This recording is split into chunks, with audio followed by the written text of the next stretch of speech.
Hi, I'm Nancy O'Neill, and thank you so much for joining us here on Suncoast FYI. We are returning to the SNN airwaves after an extended hiatus due to COVID-19. And I have to say, it is wonderful to be back with you again. We have a great show for you today as we welcome the Mayor of the City of Sarasota, Hagen Brody, Ann McClendon of the Early Learning Coalition of Sarasota County is here to tell us about a very special children's book event, and our dear friend Jeffrey Kinn, Artistic Director of the Players Center for the Performing Arts.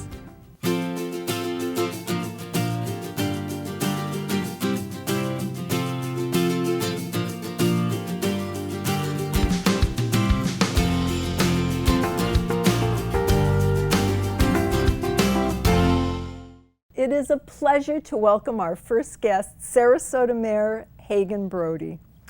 Mayor, thank you so much. I know, I can only imagine how busy your schedule is. Pleasure to be here. There's a lot, thank you. There's a lot going on in Sarasota that we're going to hear about. But before we get started, I understand you grew up here.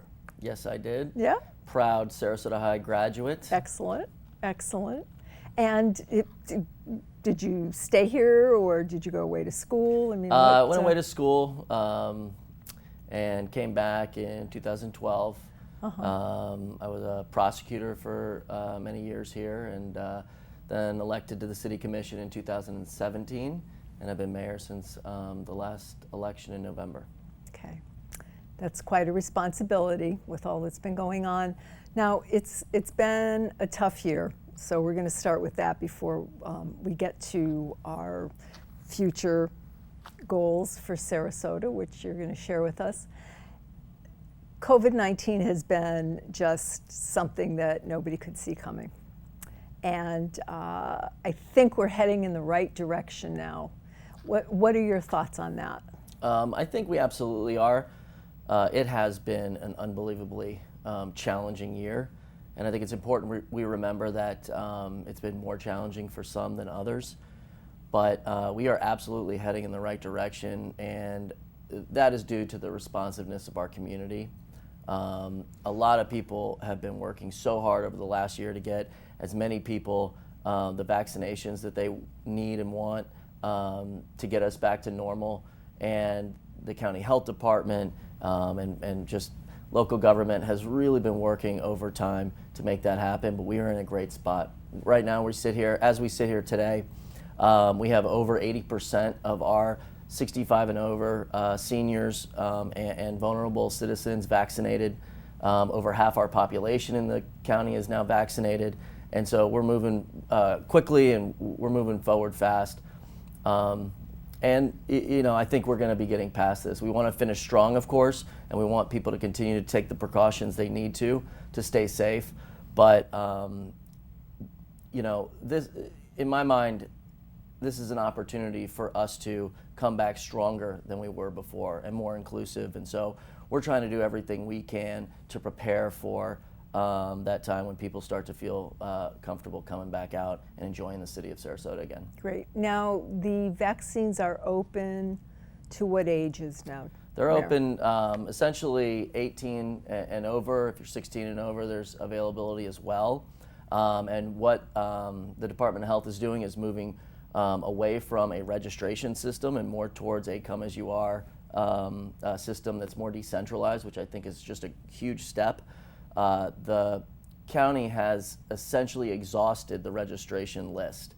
So there's no longer people that are waiting for vaccines that cannot get them. And that is just a huge milestone in this pandemic. Yeah. And I think a real point for us to be proud of. And all of the glory goes to the community. I mean, the community and the folks who live here, they were the ones that flattened the curve. They were the ones that took the precautions necessary to protect themselves, their family, and their neighbors. And we are doing, as an area, as a region, we're doing fantastic compared to the state and the country.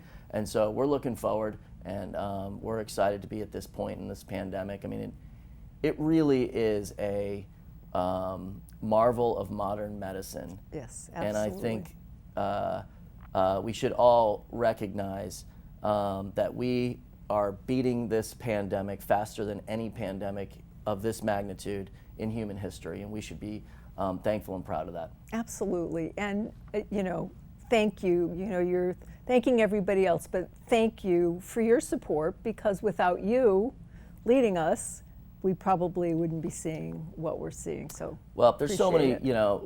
We've tried to do our part in the city of Sarasota. We've held vaccination clinics that were almost exclusively volunteer-based. So I do have to thank our medical community and professionals who have stepped up, given their time and expertise to help get people the vaccinations that they wanted.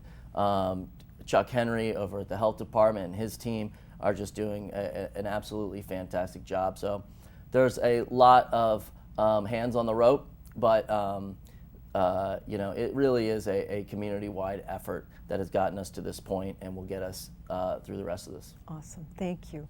So now the exciting questions. What do you see with us going forward as a community in Sarasota? What are some of your initiatives that you're really looking forward to getting into?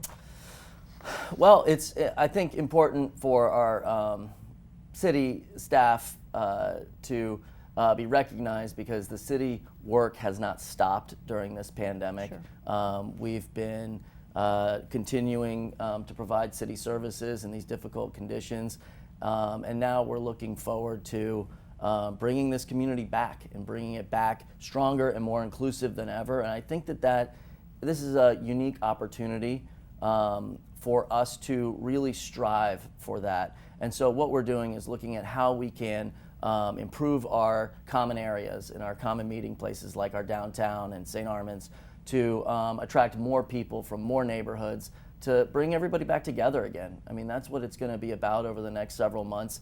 I am humbled and honored to have to be in a place where I can influence that and have some positive impact. So we're looking at doing some fun things in the city. We're looking at providing better transportation, open air trolleys. We're looking forward to the Legacy Trail being completed so people can get on their bikes and ride throughout this community and end up in our downtown and out by the beach.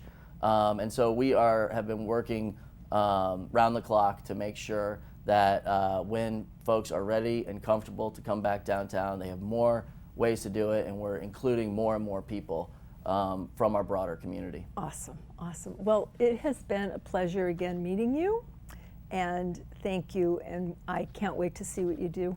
Thank you so much, Nancy. Looking forward to it. Appreciate all you do, keeping the citizens of our community informed. Thank you.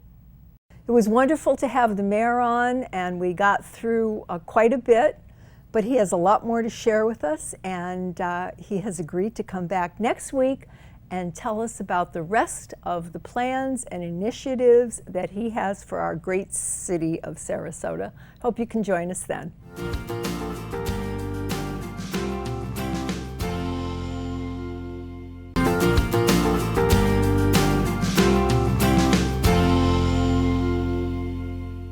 The Players Center has entertained Sarasota for over 90 years now, and joining us is their artistic director, our dear friend Jeffrey Kinn, to share updates on what's next and what we can look forward to. Hi. Hi, lots to look forward to. I know, and I've been saying it's so nice to see everybody after all this If only time. we could hug and not look through a Soon. screen. Soon. Exactly. Okay. And that's how we've approached our entire season. You know, we downsized out of 838. We closed that space, but we've been doing shows outdoors all year long. So you've done very well. We've actually done. We've actually considering we've done very well. We haven't laid off any employees the entire time. Awesome. Kept everybody working. You know, doing shows at the Polo Grounds, at the Bazaar, at Apricot and Lime, and then even at Selby Gardens. So we kind of, switched our mode of performance and took it outdoors. And it's been very successful and sold out houses. And Jeffrey, it really is. It's been a weird trip and a weird theatrical journey. Well, you're one of the ones who have really been able to, as you say, survive and thrive in what we've gone through this past year. So that's wonderful. That's great. And I'm Well, sure the performers, especially because so many of our performers have suffered. It is kind of scary. But now we'll reach out and say, hey, we're thinking about doing this show. They'd be like, oh, let me check my schedule. And now I say, hey, are you interested? Yes. Let me get back on stage. Let me get back on stage. Yeah. Exactly. Yeah. But we did the right thing. We downsized our offices to our studio, which is at 1400 Boulevard of the Arts, in that nice little new district with all our other arts groups. So, we did the right thing at the right time, and then, of course, we're looking forward to a lot more. Right, Yeah. and with the summer, you have summer programs coming up. And we used to do great big kids summer camps, 40, 50, 60 kids. I mean, it was a lot. Yeah. And then we realized it's a little too soon for that. So yeah, we're planning 1 week summer camps, which we did before, and they were always very popular. Yeah. Mostly because I think parents take kids on vacations, and sometimes a 4-week camp is too much. Sure. So we've really invested in these 1-week camps, and they're quite delightful. It's really delightful too, since the parents on the last day can kind of come in and see what the kids have been working on. And What's the age range? 5 to 10. I believe that's let me check my notes. Yeah, because they are youthful kids. Okay. And we're doing things like Star Wars camp. So they learn some basic stage combat. We do a vampires and zombies where they learn stage makeup. And Are there still slots available? oh yeah, there are. Yeah, Okay. absolutely. Okay. We do a Marvel Heroes where they make their own cape and mask and come up with their own superhero. Under the Sea, of course, that's so popular, a lot of the Disney stuff. Yeah. And then, of course, Disney fairy tales, which, everybody wants to be a princess Okay. or a prince. Yes. So it gives kids a chance to really get out and safely. Are they in costume Everyone's when nice. they Oh, do yes. these? A lot of times they create their own costumes. They're making their own things. fun. It really is an intensive, fun week. And they kind of don't know they're learning something. Exactly, that's what I was just going to say. Right. They're having fun and they're learning, and that's what it should be. Yeah, yeah. We're so blessed. We have great instructors, and then a great location, right there, Central Sarasota, so that it's an easy drop off, and then it's safe, and the numbers are smaller, What are so you that also keeping- makes a difference to What us. are you keeping the groups to now? I think they're 15, 15 max 20. So small groups, safely distanced, all those good things. But kids need an outlet, and Yeah. a theatrical outlet is often memorable. Yes. Memories. Good. Yes. We're creating And new memories. Yeah. And this year, I think, especially for the kids, it's been a tough year for all of us. Yeah. But it seems that our poor little ones really need some joy in their life right now. We've all suffered a little bit, but we Yes. can see the light at the end of the tunnel. Yes, we can. So to speak. Yes, we can. Yeah, yeah, Shots yeah. in arms. Shots I in say. arms. Some shots Oh, in with arms. Fauci ouchies. Yep. Yes. It's okay. It's worth it. So other performance groups. So what else is up and coming? Well, our players' teams just had a sold-out performance of Bad Auditions by Bad Actors at the Bazaar, which is awesome. Our 55 and older troupe. I can get in Oh, there. I know, right? That's so funny. Our 55 and older troupe are doing their jukebox review. It's online. It's a Zoom. So that's going to be quite exciting that you can see that online on When April is- 16th. Okay. And then our players' kids, a smaller group, usually that was a large group too, are doing Moana Junior at the Bazaar at Apricot and Lime. So we're kind of, getting some of our studio stuff in, and because, of course, pretty soon, doing shows outside is not going to be a good idea.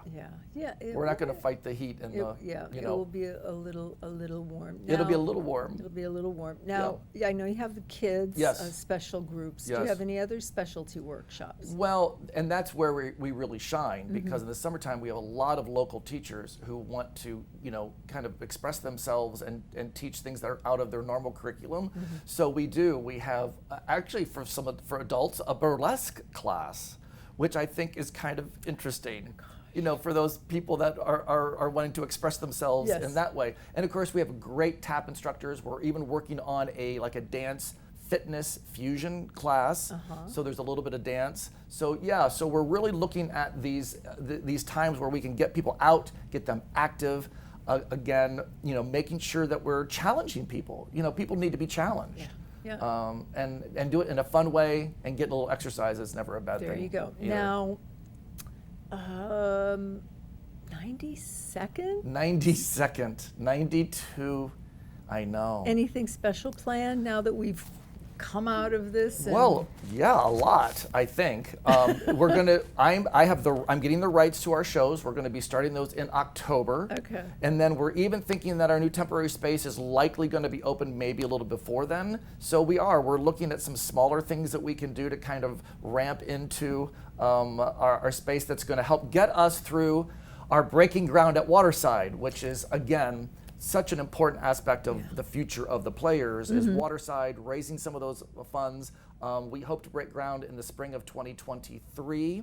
And so that means a couple of years of a build, but we're doing great. We have our designers are working hard, and we really are focused on that end goal of being a great performing arts center that all of Sarasota can really be proud of. Well, and it's our future. Yes. And working with some of these other great arts groups and dance groups and choral groups, and so many people don't have a home, and we're going to be their home for them, and so it's actually a great mission. Great. And if you can't tell, I'm excited about it. I know. As you should be. As I should be. As you should Yeah, be. yeah. So we can go to your website Yes. and find out all of this wonderful information. Absolutely. And Yep. as always. www.theplayers.org. Okay. Yeah. Thank you. Oh. Always a pleasure. Thank you. And next time, hopefully, we'll do it without a barrier. Yeah, and get a hug. Okay. Okay, perfect. All right, love it. And we'll do that on air. Yay! Yay! Yes. Okay. Thanks, Jeff. Thank you. When we return, Anna McClendon with the Early Learning Coalition of Sarasota County.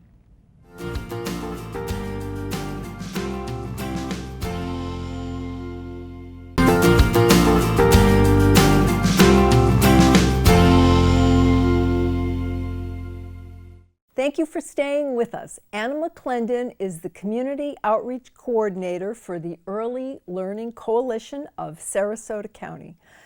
Hi, Anna. It's been a while since we've seen one another. I know. I walked in. I'm like, oh, real people, right? Nancy, one of our literacy partners with Literacy Buddies, yourself. So I'm really grateful to be here. Thank you so much. Oh, for of course. having, Of course. This is a very special event that you have coming up that we're going to talk about in a second.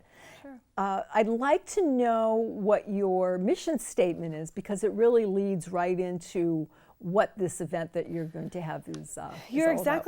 You're exactly right. So the Early Learning Coalition, there are coalitions across the state. Every county has one, or every county is represented by one. And we are that ages birth to 5 educating component, that support system for all the child care centers and family care homes in the Sarasota County area. We ultimately prepare infants, toddlers, and preschoolers, we say, for lifelong success, but ultimately get them ready for kindergarten.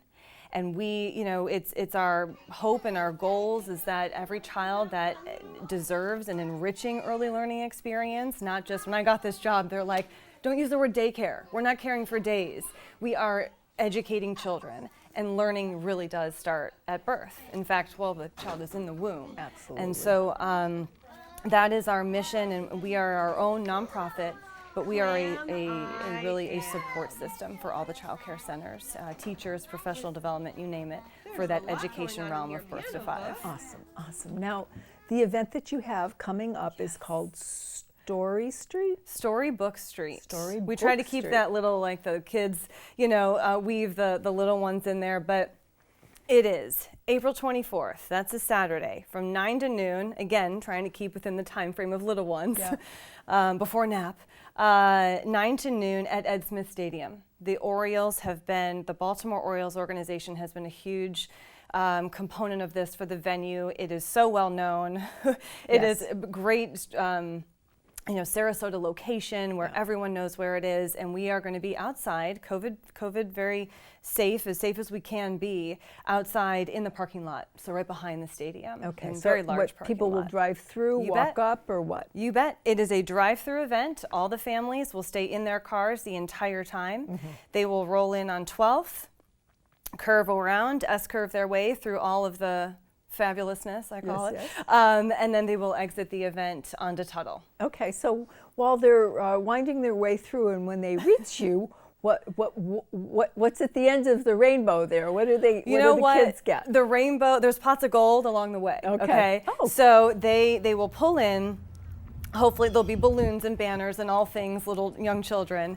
And I think we mentioned this event really, we say tailored for tiny tots, but we are targeting that birth to about 7 years old, that early elementary, right on down to the little ones.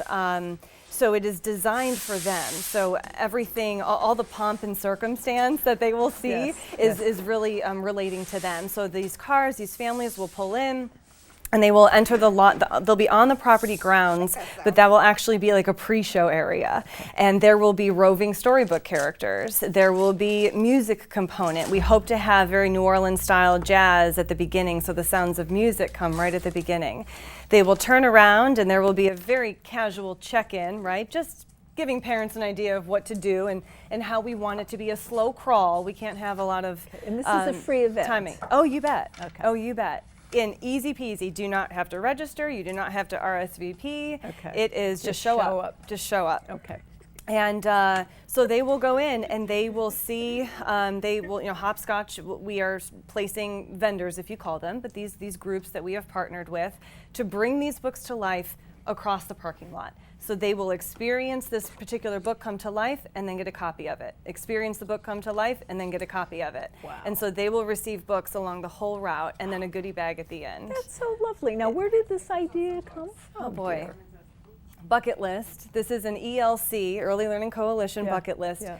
We have well before I got hired, almost 3 years ago, the coalition has wanted to do a storybook forest, a storybook village, using one of, utilizing the beautiful parks in Sarasota, Sure. the canopy of trees and the tables where it would actually allow the children to bring the book to life themselves. Right, but now we've had to adapt. We all have. We've had a year. Brilliant, brilliant. Now, what do you hope to achieve from this event? We are hoping that those intentional, magical, memorable moments that these children are going to, very literacy weaved in, that they are going to take those moments and take the hopefully 15 or new books or so and spread them out at home. And they're going to look at that and they're going to think of like, oh, that duck was quacking at me, and they're going to take that home and it is going to entice them to read. They will have that desire to read. They will want to share that book with their parent or their sibling or their dog. Okay. We don't, if they want to crack open that book and read, that is our intent. That Now, is that love of reading. Where did all these books come from?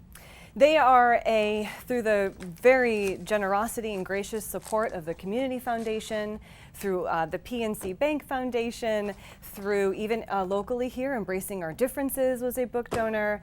And frankly, we can use our state funds, so the coalition is allowed to use our state funds, as well as what I always call the mom and pop donations, the $10 here, the $20 here. So people can go on your website and donate? You bet. Yes, Okay. they can. All right. And it has been, when I say a collaborative event, whether it's the artists, the agencies that are volunteering their talent and their time, to the students that are going to be the roving storybook characters, it is all encompassing, and it is able to be the size and the scope and maintain free for the families. Yes. It is able to be that because of this collaboration. Lovely. So we're excited. Well, again, 9 to 12, Saturday, the April 24th, you bet. Ed Smith Stadium. You got it. Terrific. Thank you so much, and thank you for all your hard work. Thank you. Thank you so much for taking your time to join us this week, and please join us next week for another episode of Suncoast FYI. If you would like to promote your community event on Suncoast FYI, we would love to hear from you, and this is a complimentary service. Please call our producer, Adam Huntley, at 941-361-4645. I'm Nancy O'Neill, and we'll see you next Friday on Suncoast FYI.